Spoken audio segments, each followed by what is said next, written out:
So, hello and welcome to Blueprint Cymru, a podcast bringing ideas, experience, and ambition to the conversation of building a better future for Wales. My name is Simon Hobson. In today's episode, I'm joined by Dan Rowbotham. Dan is originally from Ceredigion and has been a Welsh language tutor since 2018. He now serves as Director of the Madog Centre for Welsh Studies at the University of Rio Grande and Rio Grande Community College in Hawaii. Oh, even Ohio. Hawaii would be lovely, wouldn't it? It really would. When there's snow outside, Hawaii would be great. Anyway, it's in North America, and it is the only dedicated centre for Welsh Studies. During his time as a Davis Intern at the centre, while completing his Master's in Education, Dan began his teaching career and has since expanded the centre's educational and cultural offerings. Through the Madog Centre, Dan teaches multiple Welsh language classes, both online and in person, and he organises a wide range of programmes that promote Welsh language and culture across the continent of North America. He leads a weekly online Welsh conversation hour that welcomes both learners and fluent speakers who seek opportunities to use Welsh in North America. Dan has also been a part of the team that organises the North American Festival of Wales.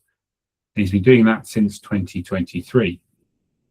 And before returning to Ohio, Dan oversaw extracurricular Welsh language programming at the University of Wales Trinity St David and served as coordinator of the university's Community Welsh Learning Centre, Rowbotham.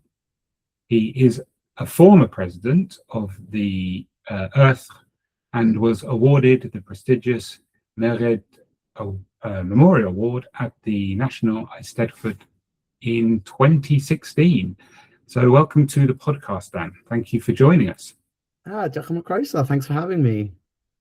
So I always like to kick off by finding out about yourself and how you've ended up being in Ohio, not Hawaii, but in Ohio, and what your childhood was like, really. Yeah. So I was very fortunate with my upbringing. I got to grow up in the Aeron Valley. So we had the coast about 20 minutes one way, and then we had the Cambrian Mountains on the other side. Went to a small primary school. I think there were only about 50 of us, and then going on to secondary education. Then there was only about 320 of us in the entire school. So my whole year was something like 50 people. So very community orientated upbringing, I would say, just based on that, but also rural Ceredigion life. My grandparents owned the pub. My dad worked there. All of our first jobs as me and my siblings was to be in the kitchen, washing dishes. And I remember cleaning ashtrays on Saturday morning and being very everything kind of revolved around what was going on in the village. And then I had a big interest in theatre and in history and language when I was in school. And then after that went on to university, and that was a real last minute decision. I hadn't decided until a few weeks before the new academic year started that I was going to go. I'd had my A levels and I was like, yeah, it's fine. Like I don't know what I want to do. Were you offered places, and so you had an option, or you didn't even get that far? I hadn't even applied. I didn't even have like a UCAS account. I hadn't even thought that it was actually something. I went to visit campuses, but after that I was like, I don't think I can do it. And so it wasn't really something that I'd hardcore thought about until it was like the month before. And so I called up Trinity College down in Carmarthen, and I'd actually been on that campus maybe a year before on a National Youth Theatre residential with the Erydd, and I was like, well, I know where it is. I know Carmarthen town. You know, it's only about 40 miles away from the village I grew up, Llangeitho. So I was kind of like, this is close enough, far enough. And I called them up, and they were like, "Yep, sounds great.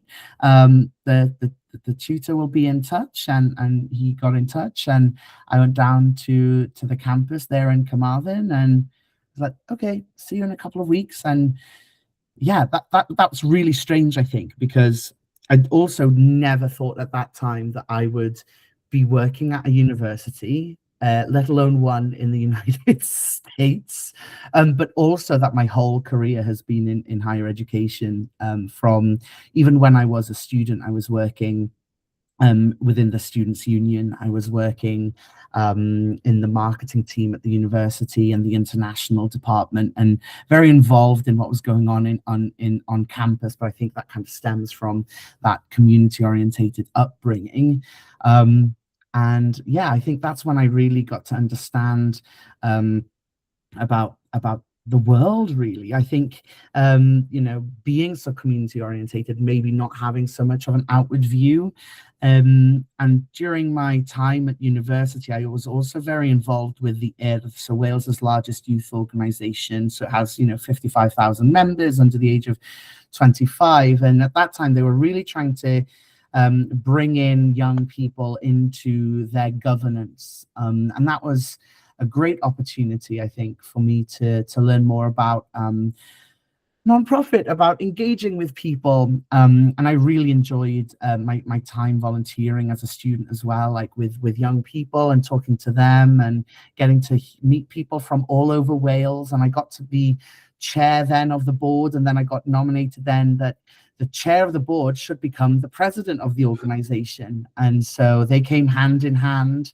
And you know, there were some big changes during my time, lots of funding coming for the residential centres, which was exciting to hear about before everybody else. You know, we brought a bar and a festival kind of to the youth Eisteddfod.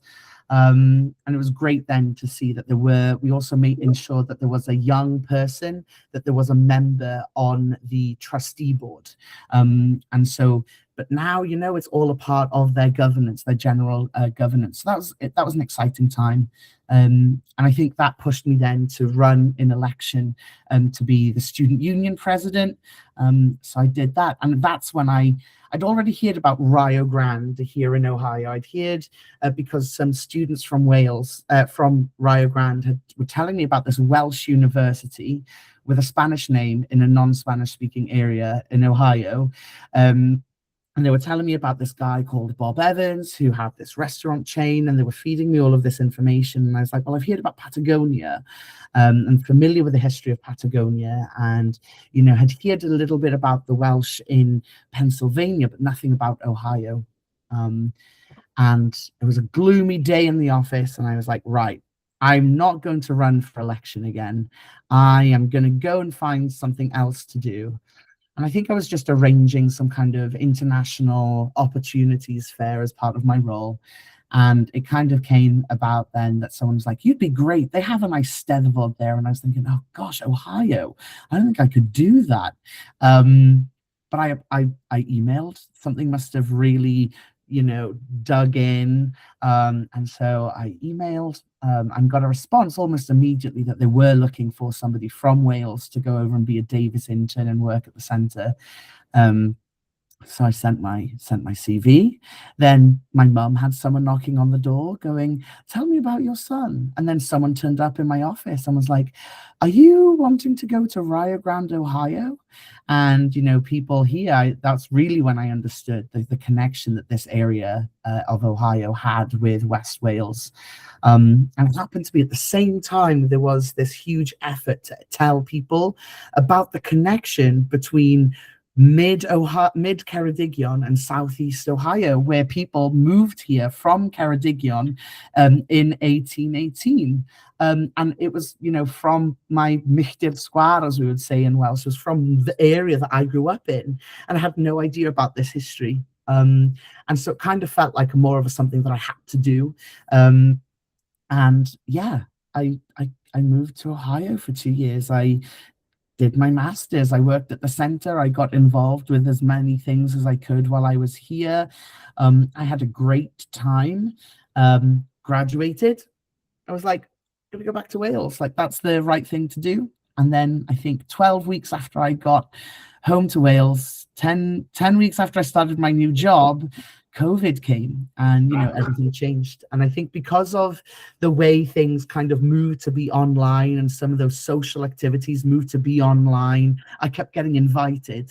And so I was attending Cor Cymru Gogledd America, the Welsh North American choir, and I was going to their rehearsals and meetings on Saturdays. And I think because of that, I ended up just being like, oh, what else can I do while I'm bored? And I was furloughed in my job for a while, so I was like thinking of things to do, and I just kind of reached out and continued to do Welsh things in North America from my mum and dad's landing in Llangeitho on my laptop. And that was kind of my life for a little bit. And then when I was able to go back into work, given the opportunity to develop Welsh learning program for students that was extracurricular. So there was no credit, but it was for, well, entertainment. People were looking for things to do at that time. People realizing that they needed to have the Welsh language for a number of their fields that they were studying in. So it was really great to be able to help those students who needed it, but also to give an opportunity and kind of like a gateway in. I think that the way Welsh can often be taught in schools can be pretty sterile, and that's not my teaching philosophy at all. So it was great fun to be teaching on a Wednesday night with students with a 4-pack of cider, getting involved in their Welsh class, and they're like, is this okay? I'm like, honestly, as long as you're having a good time, you're having a go, I'm comfortable with this. And it was really really great, and got to move up then while I was working as a staff member at UWTSD. And I worked with the Coleg Cymraeg Cenedlaethol, so the Welsh Language Federal College. And from that then came on vacation to Southeast Ohio, as everybody does. And I'd only just really started to settle into that role, but I was offered the position by the president of the University of Rio Grande while I was just visiting campus one day, suggesting that I would come back the following year. And there were a few people who mentioned that chance, including the previous director, who's basically my American mother, who said nothing to me the whole time I was with her until she was dropping me off at the airport, that her intentions were to retire the following year. And so, yeah, I think because it was that drop off at the airport, and you've got all that time to yourself, you've just got headphones and whatever they have on the flight, and I don't think I watched anything. I just had music in my ears, and I just got my notes open and was like, oh, I could do this and I could do this. Yeah, I mean, that's almost 4 years ago now.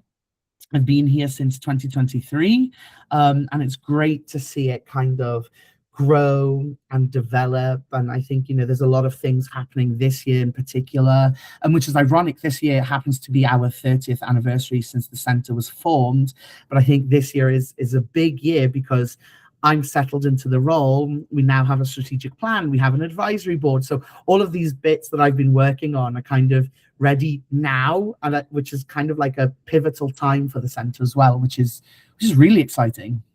That sounds it. Well, whirlwind you've had there. Perhaps we could take a step back, tell the listener a little bit what you know of, like, why is there a Welsh presence there? How did the university come about to be wanting someone like yourself to teach the language? Yeah, so I mean, there's over 200 years of Welsh history in this area. You had 6 families move from the Kilkennin area in the Avon Valley, the Mynydd Bach area of Ceredigion. They left in 1818. They weren't supposed to land in Southeast Ohio.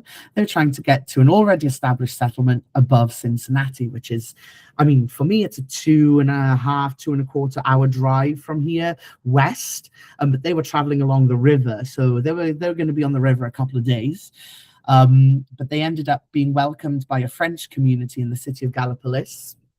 And they ended up from there staying overnight, their flatbed boats they had purchased in Pittsburgh to travel. There was a bad storm. These boats went downstream. That's one possible story. But there is also the chance that the French were persuasive with the fact that they could buy land, which was something they couldn't do back in Wales at that time. But they were offered 40 acres of land for $50. And so I think, you know, we're kind of on the eastern side, I think, of that patch of land. But that's what they did. They had a terrible time for 12 years. But it just took one guy who wanted to do some writing, and he wrote a pamphlet, sent it back to Wales. And, you know, between 3,000 and 4,000 people from Ceredigion ended up following them. So a period in local history known as the Great Welsh Tide, to this area known as Little Cardiganshire. So that really was those formative years. Then you have all of this history with an Eisteddfod, with them building churches. You know, it's believed there was about 24 Welsh churches in this area at one point.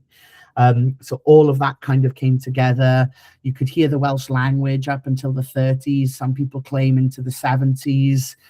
So really, really interesting kind of history throughout. And then you kind of get to like the 70s and 80s where maybe Welsh identity is wavering a little bit, or the connection to Wales is very different, you know, but people still have the connection because you can fly easily and you've got those opportunities. People are still writing letters to their cousins back in Wales. People still have memories of their parents and grandparents speaking Welsh. But in the 70s, a group of people come together to establish the Welsh American Heritage Museum. And that was not just a museum and a place for them to put the history. It was also a social venue. You know, there's a shelter house outside. You know, they would have Nos on Lawens, they would have Gymanfa Ganis. It was very, very community orientated. And then you kind of see then into the 90s, in 95, the North American Association for the Study of Welsh Culture and History is formed.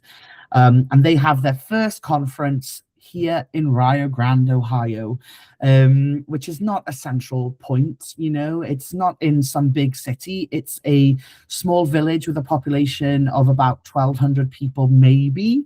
You know, the university itself is a small private university, which also has a community college element. You know, we're only just hitting our highest enrollment ever. So back in the 90s, you're only looking at maybe 1,500, 1,800 students, absolute maximum. So it's not your typical international Celtic studies, you know, niche program orientated institution. But that conference was a success, and that saw the call then for a program for a center. You know, North America didn't have another one. Even today, we're the only center of our kind here in North America. So, you know, we're very, very fortunate that people saw that vision. You know, the university's management and the trustee board saw that. A local family kind of spearheaded the funding, the Davis family, and encouraged people to donate funds into an endowment campaign. And, you know, we operate from that endowment now. You know, we operate on what the money that we raise through our classes or donations. The university doesn't necessarily pay for the operations of the center. They of course house us and support us with everything, but I think it blows my mind really that something that people came up with 30 years ago, you know, that money is still supporting us working in schools, or, you know, being able to have not just me, a full-time director, but also an internship, to have somebody from Wales here as well. So it's bizarre, you know, to really think about that. But this area is very proud of its Welsh heritage. There's red dragons everywhere, on the street signs here in the village. You know, we've just put bilingual Croeso welcome signs up in the village, and people are thrilled by it. Our fire truck in the village is the red dragon, and it's kind of strange. It's almost Welsher than some parts of Wales, you know, in that pride and culturally it's very similar to community orientated music. So yeah, it's really interesting. So are there still, is there a sign of that history and place names and road signs, or has that been anglicised? Yeah, it has been anglicized, but you can see it's very evident in people's last names and street names. There are some street names, but not necessarily the villages and towns having those names. I think they have a very different approach to names here in America, and so I think like that would be part of an influence. But there's examples of Welsh names but they've been anglified, so that name doesn't sound Welsh anymore. But if you think about it, and you think about it in a Southeast Ohio accent, you're like, no, it is someone saying a Welsh name in a Southeast Ohio accent. And the language really isn't that prominent here at all. The only people who do speak Welsh fluently are people who've moved here from Wales for whatever reason. And what's that? Because I have to say, I was aware of Rio Grande University through earlier podcasts that I've recorded with Robert Humphreys, who was the inaugural director of the Great Plains Welsh Heritage Centre in Wymore, Nebraska. And so I'd spoken to him about it, and he'd illuminated my knowledge on it and spoken very eloquently about the history of the Welsh in North America, particularly in the USA. But I wonder how many people in Wales or outside of the area where you live and work actually know it exists as a centre of Welsh culture. Yeah, it's always really interesting when I talk to people about what my job is, because I jokingly told somebody over the weekend that I'm kind of like the unofficial ambassador for Wales, right? Because we don't have our own embassy, we don't have our own ambassador, but here I am in this building on a campus, and we've got the Welsh, the Canadian, the US, and the Ohio flag flying outside. We get people visiting from Wales frequently who do happen to know about us, but we're a bit of a catch-all because we are that academic, but we're also cultural. We're also very connected. We frequently converse with Amgueddfa Cymru and the National Library, and with universities in Wales. So on like that cultural heritage front, we really are very engaged with things, but people just have no idea that it exists, or also people are confused that people are learning Welsh in North America, and they're always intrigued by how and why they get to it, and I think it's a real blessing really to be. What is the motivation for most people to start learning the language? Because obviously it's something that we want to happen. We want more people to be aware of the language. It's a strength that and part of conversations I have on this podcast with diaspora and those that are still in Wales all the time, of like, how do we make it not a language that divides communities and politics in Wales, but actually is a strength and something to be accelerated culturally, but also to be looked at as a strength economically for Wales. It helps define what Wales is, should I say. And we're speaking today on St. Patrick's Day, and obviously the Irish are great at identifying who they are, and American people in America are always proud and quick to point out their Irish heritage. I feel that's perhaps less the case for people that descend from people from Wales. Yeah, it's interesting. I think the people who do find this have been searching for something to connect them to their their ancestral homeland, and I think that is a big thing, is that people go, well, I have Welsh heritage, it's only right that I find a way to connect to that. I do think that Irish culture and programming such as that is far easier to access here in North America, whereas it's almost impossible to access Welsh culture here in North America.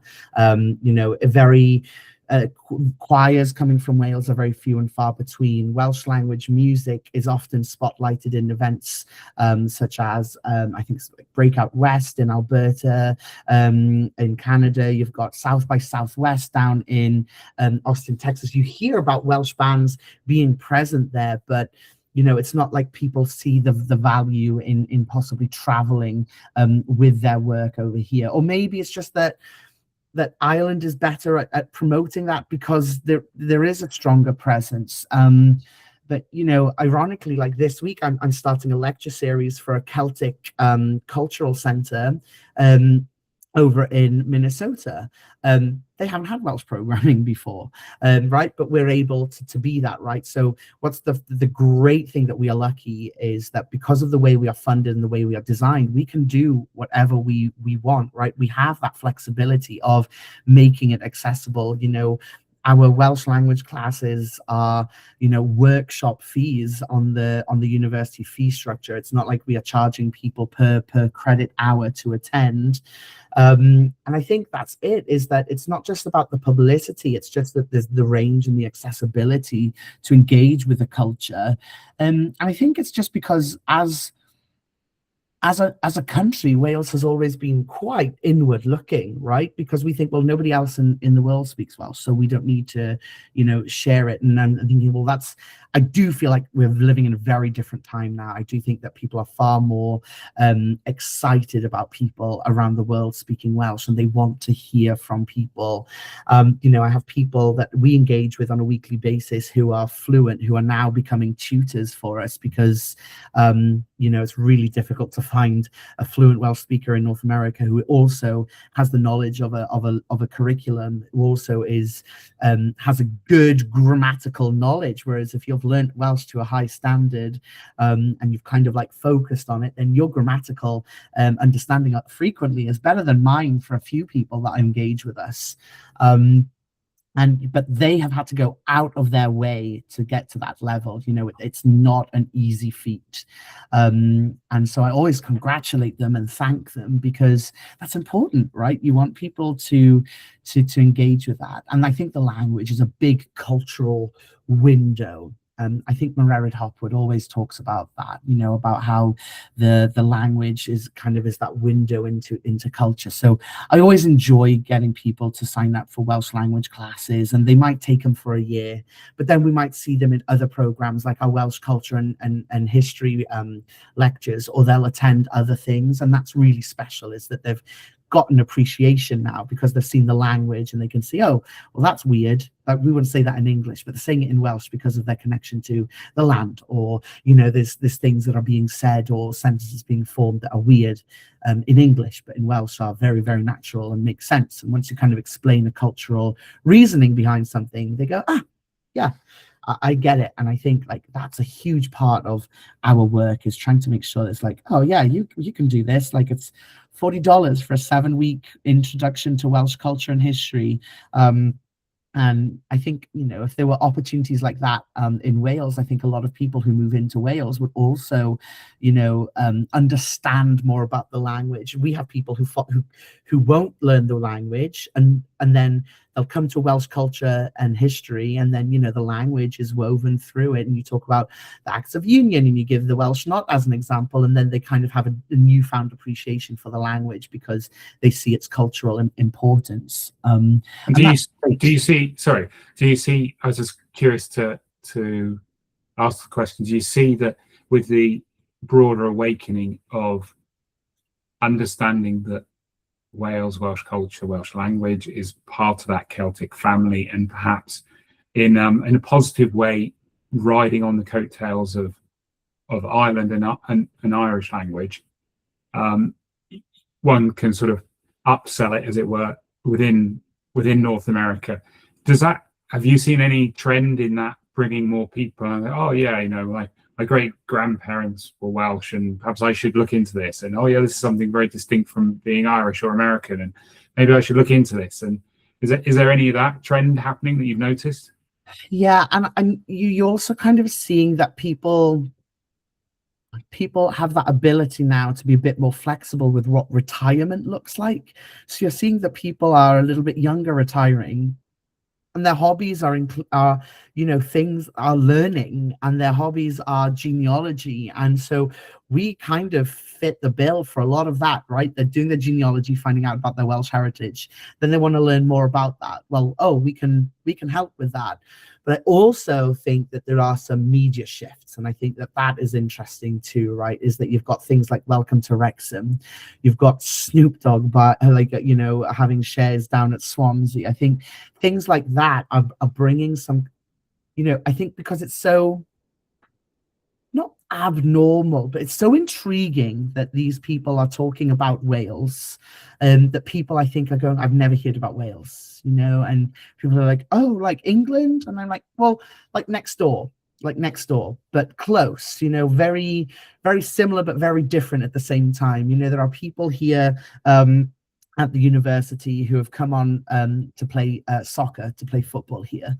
And they are blown away that they've come all the way from England to live in Southeast Ohio for 4 years, to play football and do their degree. And there's a Welsh flag on every lamppost, on every street sign. And, you kind of have to talk to them about it a little bit. And they go, but what do you do? I'm like, oh, I'm working in the schools because I've got nice stead. And they're like, yeah, but what is that? And I'm like, oh, yeah, well, even though maybe you're 100 miles away from me, 120 miles from where I grew up, the culturally so different. And I think that's great to share as well, is that it is different. It is not England, and that we do have our own culture, and that there is our own language, and all of that kind of comes together with that uniqueness. And I think that people who engage with like anything Celtic, again, Irish is the most accessible. Irish culture, Irish language. You can find online opportunities to engage with that. Around this time of year, I'm looking at the 2 nearby cities. We're kind of we're very close to West Virginia. They've got Irish programming happening right now. And same here in Montreal. Welsh.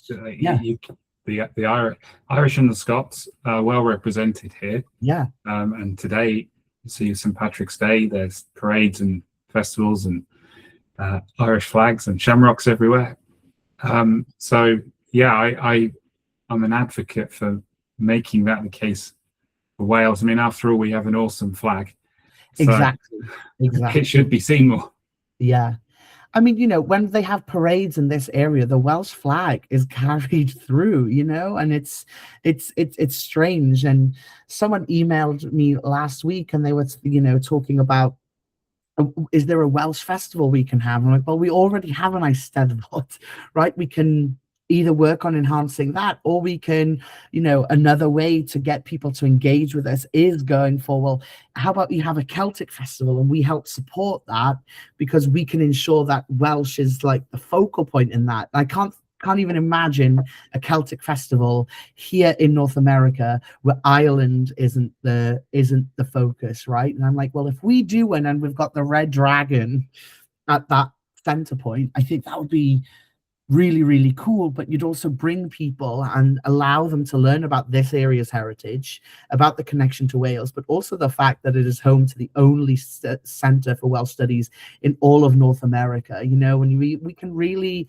work it to put Wales on top of that, rather than kind of being an afterthought. But I think there's opportunities, right? And that's the thing, is it's not that there's no opportunities for Wales to be represented here in North America. It's just that we just don't have the capacity to do what is needed. And a lot of the Welsh societies, it's volunteers who are running those things. I think I'm the only full-time employee working on anything Welsh in North America that's not a Welsh government a staff member.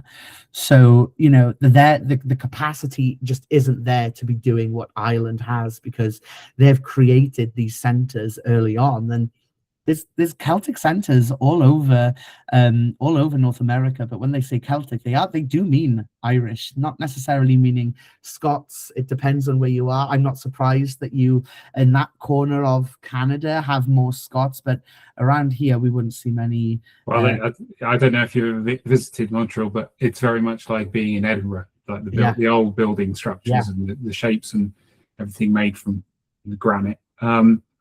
I wonder though, with the, there's there are a lot of the Welsh diaspora, by some counts, 3 million people like myself that have connections to Wales through family and history, and many of that diaspora are successful careers and financially.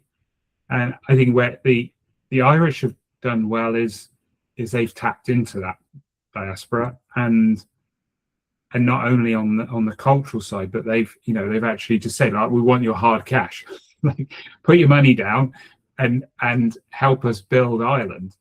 Yeah. And I wonder, from your perspective, if you've seen one, if that is something that is maybe changing in the psychology of people that see themselves as Welsh and connected to Wales, or two, if not, like, how can we, as a diaspora and as people that care about Wales and its future, how can we engage those people to do things like that?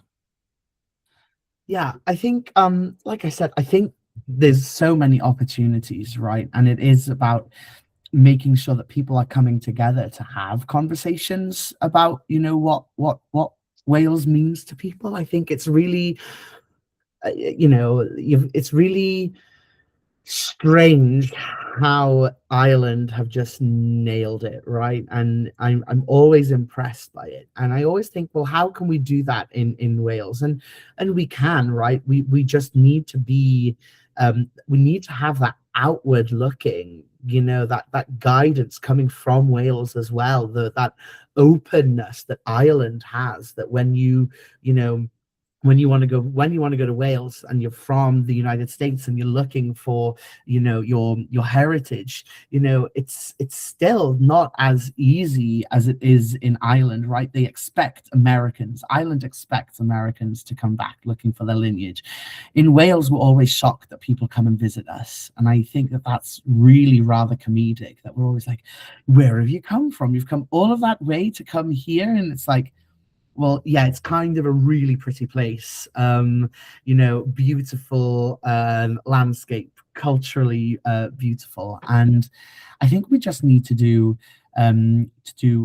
more in making sure that people know what are the ways that they can support and fly the flag for Wales outside of Wales, right? And it's, how can you continue to be connected? And it doesn't have to just be your familial connections, right? It is, you can support organizations. You can support organizations from Wales who are traveling around North America. There's small contributions and there's large contributions, and what those large contributions I may not be familiar with, just because of the way that I work is so community and education tied, that possibly my mind doesn't think like that in the same way. I think the best way to bring people together is through the culture and being able to educate people. So, like, my view on it is very like, well, how can I get as many people to know about Wales as possible with the resources that I have?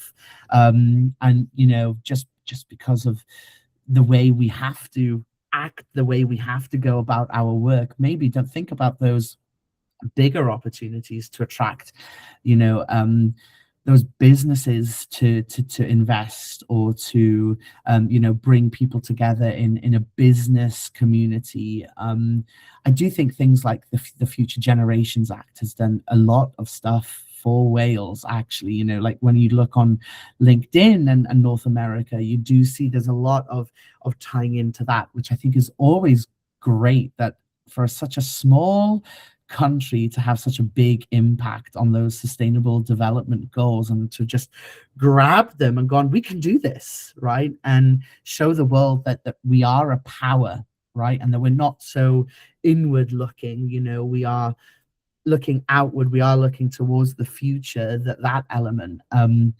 I think that's great, because I think for Wales, we always dwell on our history, and we aren't that forward think. We are forward thinking, but we always struggle with our history. And I think our history is something to be proud of. It is a story of resilience, of survival, to be able to live and work in Southeast Ohio, 4,000 miles away, and my language in my office is the Welsh language, is Cymraeg for 40 hours a week, is, mind blowing. But I don't think we hear many of those stories of the ability to use Cymraeg and the Welsh culture to market Wales, to draw attention to Wales outside of Wales. So do you think in the next 10 years then you'd like to see that being more the norm then, more both on a cultural heritage point of view, the linguistic side, and perhaps also coming from whomever forms the next government in the Senate after the 7th of May elections this year, being more confident in presenting that to the world and saying, Welsh has a distinct voice, and we're not just a blob on the edge of England.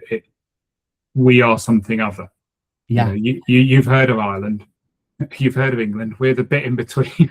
Yeah, and that's always what I call it. I always refer to us as like we're the bit in between, right? We are that Celtic culture, but we also have that English influence. And I do think that there is more of a sense of Wales having a stronger identity, maybe in the last 5 years or so.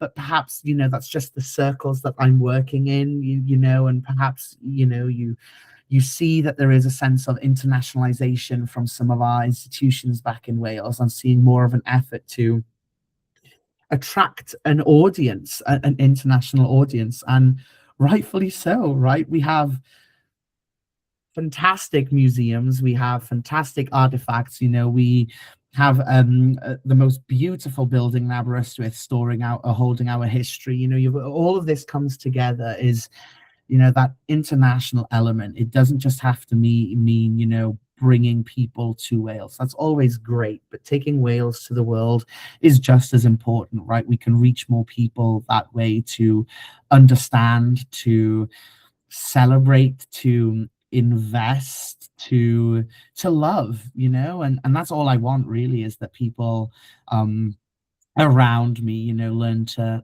love Cymru as much as I do. And I think my friendship group here, I'll say, oh, that's a really interesting connection to Wales. We were talking about pie in the car this week, and I'm like, a Welshman invented pie. And then it's like everyone's talking about St. Paddy's, and I'm like, well, there's a little Welsh connection there, and we've learned to laugh about it. But if I don't tell, they laugh, but then they will go back and tell other people, right? And you've got this trickle down effect of just be that person, fly that flag however you can, because Wales has a lot more to offer than it knows now, right? I think even now, I don't think Wales knows its potential in the world.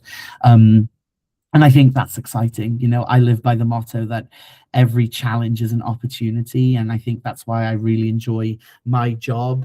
But I also think that, I think Wales has a really great future ahead of it, as long as it grasps that, that it is an international power. It does have international presence. It does have international worth.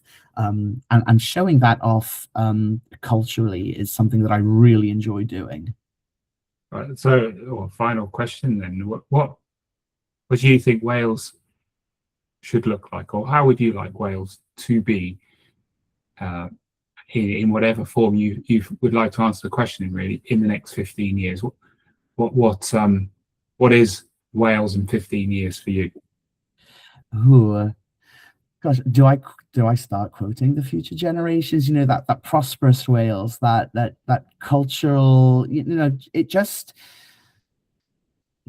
kind of being it. Wales just needs to be more aware of its own abilities, and I think that we are constantly told that we can't do something in Wales, And so I would just love that in the next 15 years that we really grasp a can-do attitude, and that we, use our influence, that we use our culture, our language to prove our worth in the world, and not just on a cultural level, but business wise, politically,